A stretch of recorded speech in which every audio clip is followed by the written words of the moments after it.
Thank you very much for this very warm welcome. And I prepared this meeting today like as a sharing session of the knowledge that I have and all the materials that I would love to share with you as introduction to COIL or as facilitator. So for lecturers and for facilitators of COIL. So let's start right away with the next slide, please. And I have to credit my colleague Tom. He cannot join here. This is everything that Pityap and Gorga introduced to you. COIL as at the Faculty of Science is actually facilitated with Tom and me. And we have learned it through COVID, like many institutions have boosted internationalization at home activities through COIL or virtual exchange since COVID. That is what happened with us as well.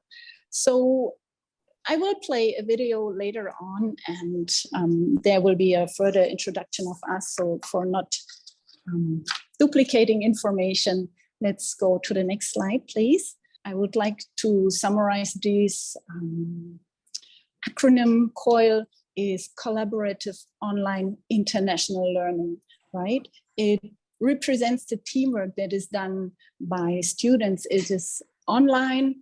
Therefore, the international, it involves bilateral or even multilateral project partners, and it is learning focused, focusing knowledge sharing, knowledge transfer in a safe area. So these four words comprise the very clear concept of COIL, and I would love you to watch this video together with us that is also provided on our website. So Ivana, could you open the next slide and show the video there? Hi, I'm Anna Chatthong. I'm an English instructor here at the Faculty of Science at Prince of Songkla University in Hat Yai, but I'm also working for International Relations Office. Hey, I'm Tom Freimuth. I'm also International Relations Officer and English instructor in the Faculty of Science, Prince of Songkla University. In times where virtual exchange gained more importance, we attended workshops, trainings, and matchings. We gained our own experiences while doing COIL, and nowadays we reach out in in-house trainings and we connect with partners abroad. After receiving a bunch of questions by our own staff and also potential facilitators, we would like to use this opportunity to clarify and also introduce you to the structures of COIL. The starting point of every COIL collaboration is a course A and a course B. From both courses, lecturers are the facilitators or instructors and get together to plan and also design the project for the students. The lecturer from Institution A and Institution B are agreeing on a problem-solving task that they will introduce to the students of both institutions within the first meeting of the COIL collaboration. After that, the students are discussing the project and working together in intercultural teams out of the time of their meetings. This means that students independently work together on their problem tasks. After coming up with the results of each project, they introduce their project to the group and also show their results, and credits are given in each institution A and B, and in the very end, the evaluation also happens together, so students and lecturers from both sides are getting together to evaluate and have a feedback round. The typical flow of a COIL project, it starts maybe with 4 weeks and can lead up to 12 weeks, a full semester. This generally depends on the available time of the two partner institutions. We will start with the general icebreaker. It is necessary to bring people from different countries and maybe different cultures together and just break the ice, make them know each other and form a group. In a second stage, the lecturers will give instructions on the COIL project. What is asked from the students? What is demanded from the students? What is their task? Lecturers give this information and introduce the project. In the third stage, the collaborative part, students will figure out a problem, will find a solution to a problem, and solve the problem. After that, there is a step of conclusion. Here, students present their outcomes, present their results. And as the last one, it is important to run a step of reflection and evaluation. Another question that we frequently get is the responsibilities. What responsibilities do professors or instructors and also students have in a COIL collaboration? Basically, you can say that students are responsible to collaborate with their teammates in the intercultural teams. They have to find solutions for problems and also figure out the actual problem-solving task. On the other side, professors are the ones facilitating the projects. They have to get together with their lecturer partners from the other institution to build and design a project that is ready for the students to work on. In the very end, lecturers or instructors are leading the discussions when it comes to feedback and evaluation, and the lecturers are in the end also the ones grading their own students in their institution. Let's talk about the collaboration format. The COIL project is run either in a synchronous way, asynchronously, or in a hybrid format. Mostly, synchronous meetings are generated to start a project and to conclude a project. In these synchronous meetings, the icebreaker can happen, any team building can happen, and the final discussion or the concluding discussion or presentations. To come up with an asynchronous COIL project, it is necessary to choose a platform where students can easily interact or let them work out communications among themselves. It is important that these platforms are easy to connect for students from both sides. Think about institutional limitations when choosing the platform. Encourage your students to find their own way of communicating with each other and meeting each other in a synchronous way. There's so many reasons why to choose a COIL project. If there's any more inquiries from your side, feel free to reach out to us via this IR contact point. So we see these main 3 steps of planning and design, the discussion and the project step of the students to get into the true exchange, and again, the lecturers and students that will evaluate at the end of this course. Are there any questions from your side as a lecturer now on this? I would like to ask how many students usually participate in the project, in one project? So there is no limitation, and it depends on your design. Actually, if we have a small number of students, it is very easy for the lecturer to facilitate this project and to feed it in the semester, in the course schedule. But it is also possible with big groups. We have the one lecturer, and I think Dr. Milan, he knows her, and maybe you know her too, Ajahn Kritika. She has experience with a group of 170 students, which is very big, but in the end, it is possible. So it really comes back to the design question. What is your idea? What do the both instructors decide which project idea to run this COIL? I suggest for the first time to go with a small group, 10 students, 15 students. Ajahn Gringpaka, maybe you have heard of her, and she has a great experience with this kind of group. Mm-hmm. How long should this, for example, if it's a part of a course, which is 1 semester course? Right. So can it, must it be the whole part of the course, or just, for example, 4 weeks or something like that? Right.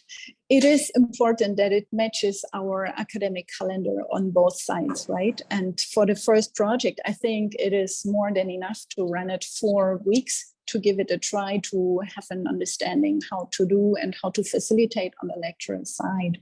But for experienced COILers or COIL lecturers, they go for 1 full semester, or even they have the COIL project running in 2 semesters because maybe the calendar does not fit.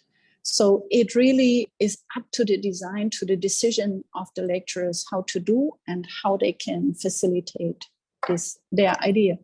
There is no limit of the idea, as it is like a tool to enhance your teaching and to bring up 21st century skills in your course. And yes.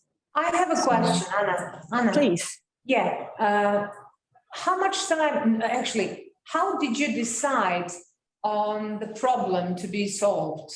How much time did you spend with your colleague? What were the guidelines for the two of you to make the problem catchy and appealing enough for the student groups? That's also valuable to know. Right. Maybe we can come to this also a little bit later, but for now, I can answer that this is, again, something that both lecturers need to invest time to settle their ideas and to settle their limitations and their possibilities, right?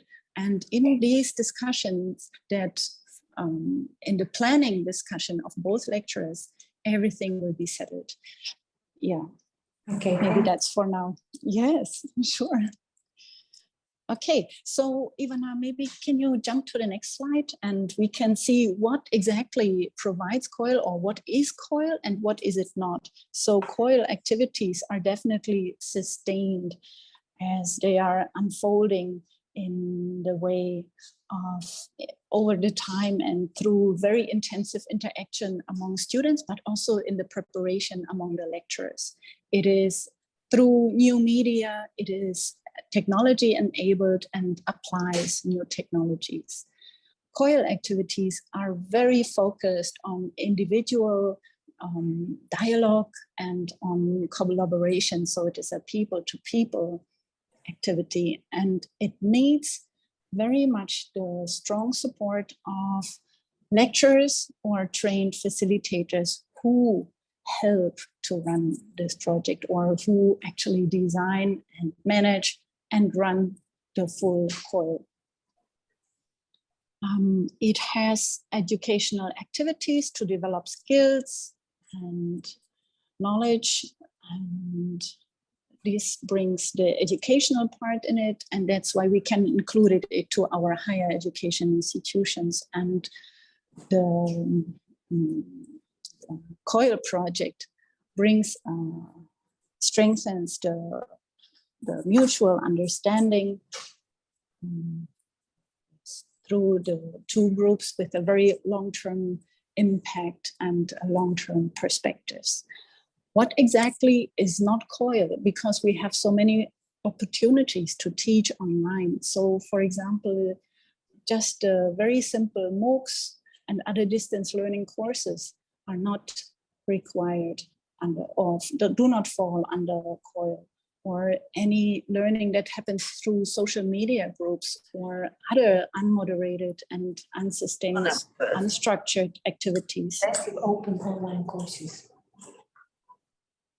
Yes, thank you. I'm sorry, I just intervened by asking colleagues if they knew massive open online courses. Yes, open online courses that are given by Coursera or Cambridge, Stanford, whatever. You can just take the course, do it your own way, basing the course, and if you need a certificate, you pay for it. Otherwise, it's free. Yeah, I think this could be also maybe a request by UNS. At least at PSU, it was a request just exactly coming intensively to the lecturers through COVID, that lecturers design these kind of courses. Other one-off meetings that are typically like a webinar or even an online lecture series that students from abroad join online. This would not be called as virtual exchange or as an COIL activity. So let's see the next slide to see what exactly can COIL do, or how is COIL interesting? Can it replace, for example, a physical mobility as it is like considered as a virtual mobility? But sorry for this keyword, virtual mobility. It is necessary to understand that it's not just true virtual mobility, rather it is a virtual exchange, so that students from one institution joining lectures are having a virtual exchange, virtual mobility, right? And can COIL replace a physical mobility now? So it is fact that the majority of students do not join any mobility program like in Erasmus+. And this is the same true for universities in Western Europe. The percentage is as high, like 70 to 80% of students do not go on a physical mobility. But COIL offers the opportunity inclusively for all students that you have in your course. So all students in your institution, in your course, have the opportunity to be internationalized. You provide the students an opportunity. And it will be an inclusive opportunity because everyone can join, not only those who are willing. So you can have also very great motivation to students to join your course. Collaborative Online International Learning, also known as COIL, is an innovative way for students to engage in global dialogue across their disciplines. Collaborative Online International Learning moves beyond just sitting down at your computer and you sign on to an online course. It's developing a relationship with people in another nation. It's an opportunity for you to enliven your classroom with global connections. Faculty from 2 universities, from 2 countries, co-create a technology-enhanced learning environment, giving their students an authentic online intercultural experience while still achieving course learning objectives. In our COIL course, we have the students do a shared assignment. Each of them interviews a refugee or immigrant to their country. I remember a conversation about healthcare that we had, and the students in Iceland were astounded that people filed bankruptcy to pay their medical bills. Kind of gives you a wake-up call to say, hey, maybe that is crazy. COIL projects utilize the resources that are already available at the university in a really wonderful way. The students ended up collaborating on videos telling the story of sustainability in the 2 different communities, here in Duluth and in San Luis Potosí, Mexico. Traditionally, sometimes we would bring a culture bearer to the classroom to teach them about music of another culture, but here they're developing a relationship with someone throughout the semester. My name is Anna and I'm from Russia. This is a way that you get to share your humanness with people who are anywhere in the world. The benefits are getting to know people, feeling like I have a relationship with these people that are across the ocean. We were actually making connections with people from other countries, and I can still tell you 2 years later, I'm still talking to one of the students from San Luis Potosí. I realized that my students learn more in COIL. It's tangible, the way they engage with world music, and because they have a person. COILed courses better prepare students to function effectively in a global environment and strengthen international partnerships between institutions. This is something that I think is very important for students to experience before they go into the real world. I'm part of an international family myself. It's really important to me to have that value in my life. We are also teaching a partnership method of how to collaborate between countries, between borders, between cultures. This work is really important because we need to be much more sensitive to each other. The more COIL classes you take or the more experiences that you have, then the better your understanding of the world is, and I think the bigger impact you'll be able to make. This is the great equalizer. Now we're going to be able to give all our students a global experience. You don't have to pay for an airfare, you don't have to worry about packing your suitcase. All you have to do is open your mind. Please visit our website to learn more.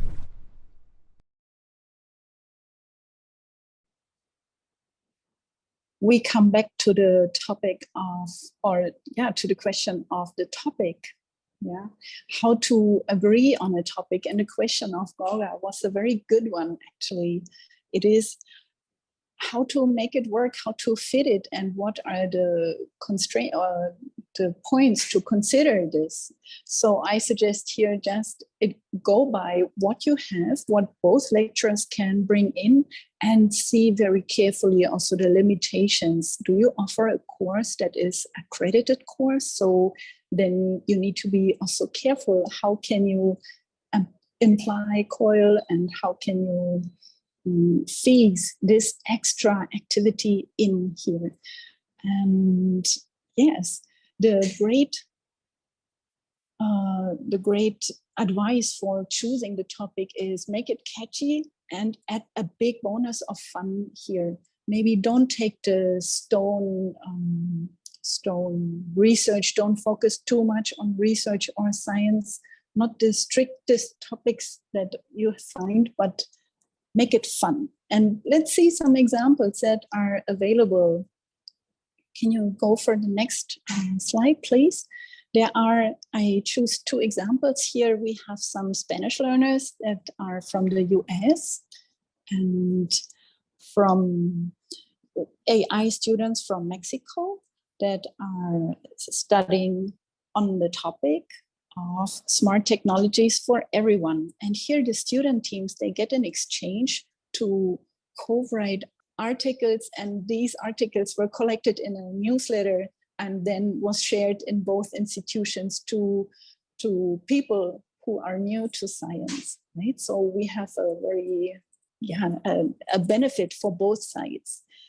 On this slide, we see science students coming from Turkey.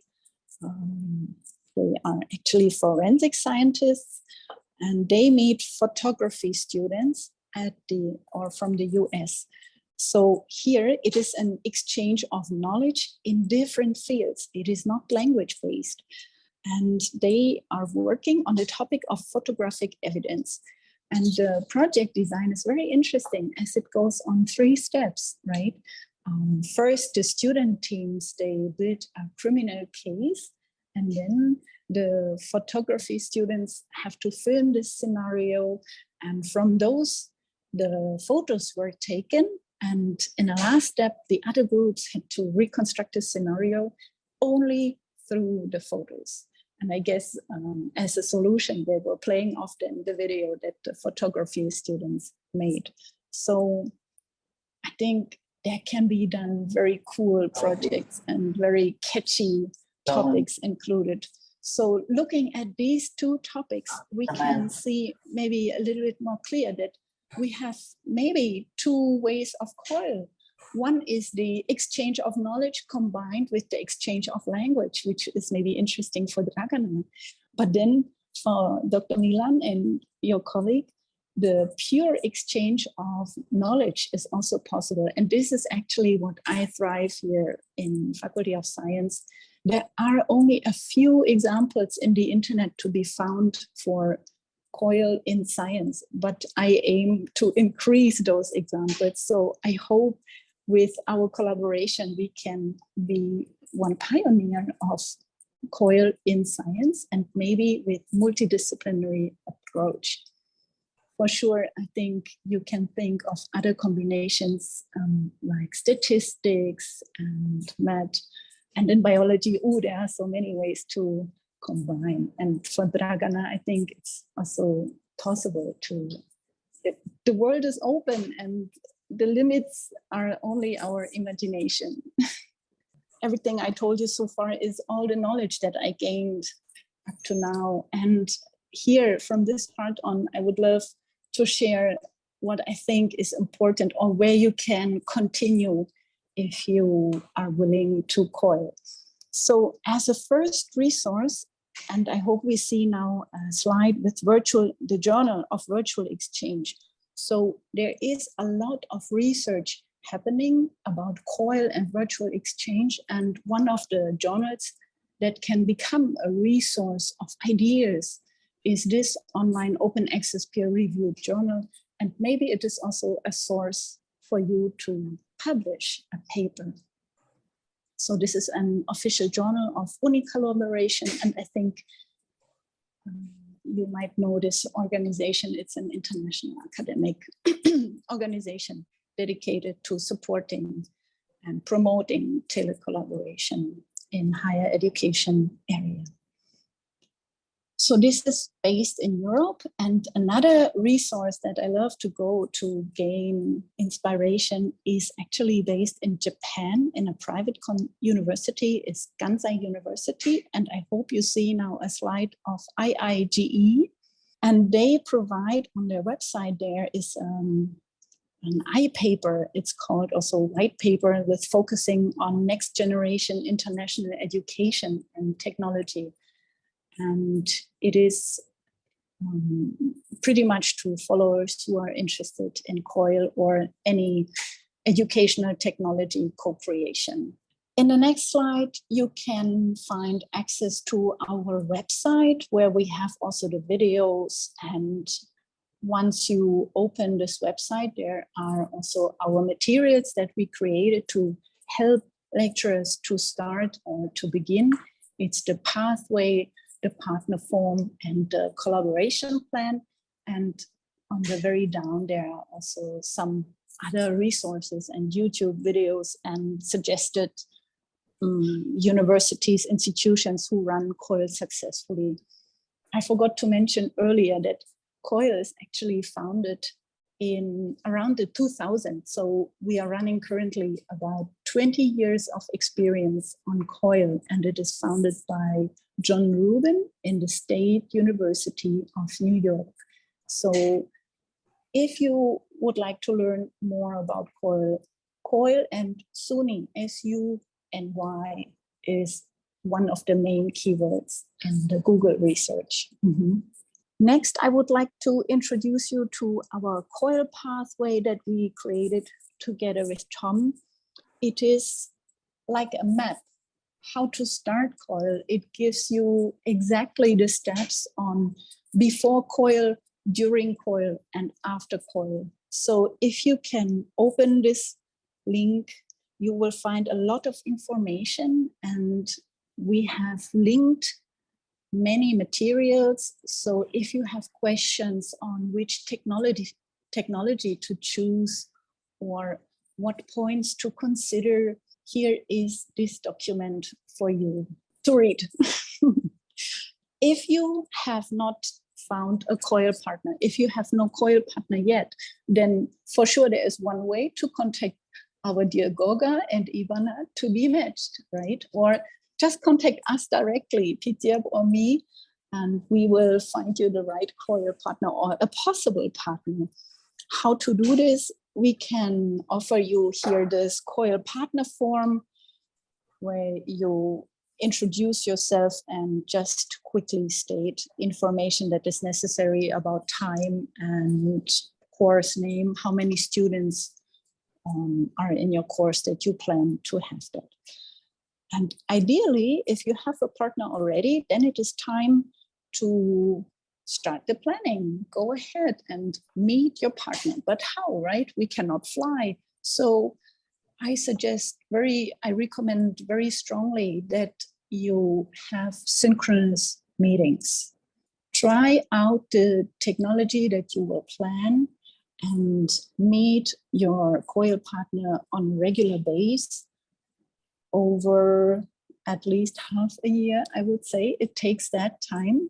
I have experienced also in COIL projects, and we have met with my partner about 8 months, actually, like once a month, 1 hour, and then it needs this time to settle, to create ideas. And meanwhile, we also worked asynchronously on Google Doc or via email or chat.